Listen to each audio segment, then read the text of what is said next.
యేసు తన తల్లియు తాను ప్రేమించిన శిష్యుడును దగ్గర నిలుచుండుట చూచి, అమ్మా అమ్మా ఇదిగో నీ కుమారుడు అని తన తల్లితో చెప్పెను.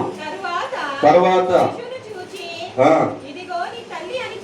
ఇదిగో నీ తల్లి అని చెప్పెను. ఆ గడియను ఆ శిష్యుడు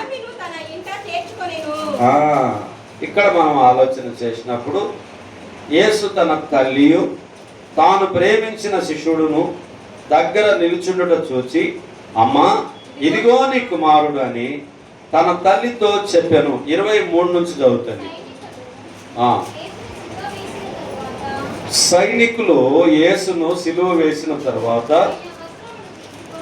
ఆయన వస్త్రములను తీసుకొని ఒక్కొక్క సైనికునికి ఒక్కొక్క భాగం వచ్చినట్లు వాటిని 4 భాగములు చేసి ఆయన అంగిని కూడా తీసుకొని ఆ అంగి కుట్టు లేక పైనుండి యావత్తు వేయబడినది గనక వారు దానిని చింపక అది ఎవనికి వచ్చును అని దాని కొసరము చీట్లు వేయుదమని ఒకరితో ఒకరు చెప్పుకొని వారు నా వస్త్రములను తమలో పంచుకొని నా అంగి కోసరము చీట్లు వేసిరి అను లేఖనము నెరవేరినట్లు ఇది జరిగింది. ఇందుకే సైనికులు ఇలాగు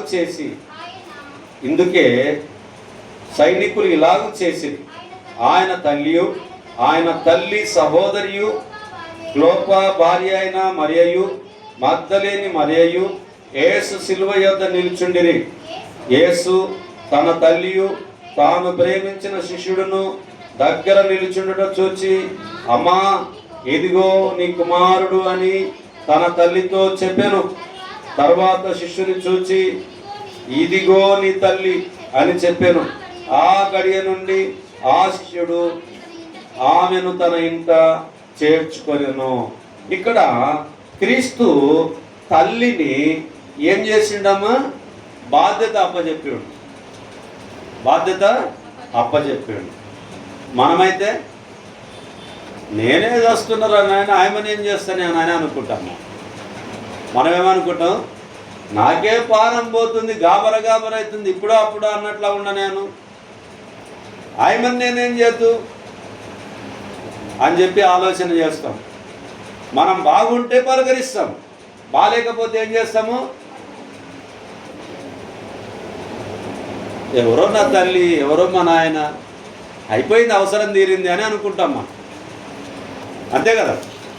కానీ యేసు ప్రభు వారు ఏమనుకున్నాడనంటే, నా బాధ్యత ముగించబోతూ ఉంటున్నా, తండ్రికి నా ఆత్మ అప్పజెప్పబోతూ ఉంటున్నా, పాపుల పొరపాటును పాపాన్ని నేను క్షమింపబోతున్నాను, నా పరిశుద్ధ రక్తాన్ని చిందింపబోతున్నాను అని చెప్పి తన పనిని పూర్తి కావడం వల్ల అవుతుంది. కాబట్టి ఏం చేస్తున్నాడు? ఒక్కొక్క బాధ్యతను అప్పజెప్తూ వస్తూ ఉన్నాడు.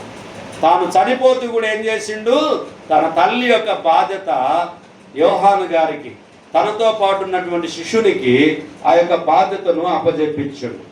ఇక్కడ మనం చూస్తే స్థిరమైనటువంటి స్నేహం గురించి, మరియ అలాగునే తల్లి ప్రేమను గురించి, అలాగునే యోహాన్ గారికి యేసు ప్రభు వారు అప్పజెప్పడము, అలాగునే తల్లిదండ్రుల బాధ్యత గురించి ఈ యొక్క వాక్యము గుర్తు చేయబడుతూ ఉన్నది. మనం కూడా ఏం చేయాలి? తల్లిదండ్రులను సన్మానించాలి, గౌరవించాలి, ప్రేమించాలి, లాలించాలి, ముద్దాడాలి, వాళ్లకు స్నానం చేయించాలి, వాళ్ళ యోగక్షేమాలు చూపించాలి. వారి ఏదైనా ఆరోగ్యం బాగలేనప్పుడు, బాల్యంలో మనకేదైతే మూత్ర విసర్జన, మల విసర్జన చేసినప్పుడు, మనం కింద పడినప్పుడు ఇప్పుడే బట్టలు తొడిగిచ్చిట్టది తల్లి, స్నానం చేయించి అప్పుడే మట్లి వైపు పొరలాడి వచ్చింటాం. మళ్ళీ ఆ తల్లి దగ్గరికి పిలిచి మళ్ళీ ముఖాన్ని తుడిచి ముఖాన్ని కడిగి మళ్ళీ పంపిస్తుంది. అంటే అట్లా ఎన్నిసార్లు అమ్మని ఇబ్బంది పెట్టినా కూడా అమ్మ నాయన మన కొరకు ఏం చేస్తారు? ప్రేమిస్తారు. కాబట్టి మనము కూడా ఈ లోకంలో ఏం చేయాలి? అమ్మ నాన్నను మంచిగా చూసుకోవాలి. నాకు భార్య వచ్చింది అనుకో, నేనేం చేస్తా? అమ్మనేమో అల్లం, భార్యనేమో బెల్లం. ఏమంటారు పెద్ద మనుషులు? బెల్లమేమో బెల్లము, అమ్మనేమో అల్లం. అల్లం మంచిదే, బెల్లం మంచిదే అని అంటే అల్లమే మంచిది. ఎందుకంటే ఆరోగ్యానికి అల్లం మంచిది. కానీ మోటుగా పెద్దలు అట్లా గుర్తు చేసిండ్రు. అల్లము ఆమె తల్లితో పోల్చిండ్రు, బెల్లమేమో భార్యతో పోల్చిండ్రు. అంటే భార్య చుట్టూ జనరల్గా మ్యారేజ్ అయిన తర్వాత కొత్తదనం ఉంటుంది, యవన దశ ఉంటుంది, శారీరకమైనటువంటి వాంఛలు ఉంటవి. వివాహం చేసుకోవడం చాలా గొప్ప విషయము, పవిత్రత పాటించడం గొప్ప విషయము. ఎక్కువ ఆకర్షణ భార్య భర్తల చుట్టూ కొన్ని రోజులు అది జర్నీ కొనసాగుతూ ఉంటుంది, సర్వసాధారణమైన విషయం అయి ఉంటున్నది. మానవుడు పాపం చేయకూడదని చెప్పి దేవుడు పరిశుద్ధ గ్రంథంలో భార్యాభర్తలుగా ఉండాలని చెప్పి ఏర్పాటు చేశాడు. అంత మాత్రాన తల్లిని దూరం పెట్టమని చెప్పలే.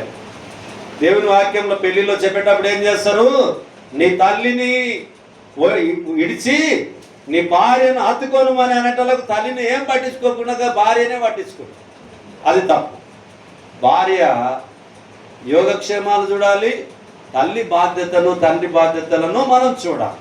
యేసు ప్రభువారు తాను వచ్చినటువంటి పనిని పూర్తి చేస్తూ తన తల్లి బాధ్యతను ఏం చేసిండు? తన శిష్యుడైనటువంటి యోహాను గారికి అప్పచెప్పించిండు. ఇప్పుడు మరొక